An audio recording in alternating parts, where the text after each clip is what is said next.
சிற்ப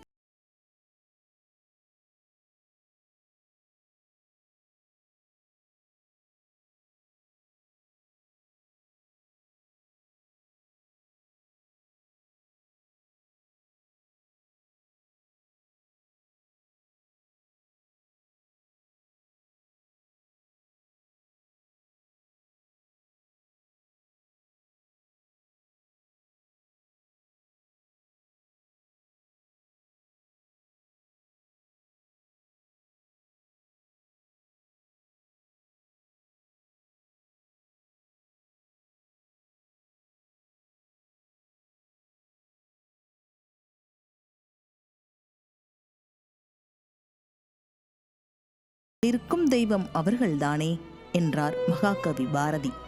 நதிக்கரை தாண்டிவிட்டால் காடு கரை கொள்ளாது, பெண்ணும் படிதாண்டி விட்டால் வீடும் நாடும் கொள்ளாது என மக்கள் மனதில் பெண்கள் என்றாலே சக்தி தெய்வம் என்றிருந்த நிலை மாறி இன்று திராவிட மாடல் ஆட்சியில் பெண் குழந்தைகள் முதல் குமரி பெண்கள் வரை காமத்தின் கொடிய பார்வையாகிவிட்ட அவலம்.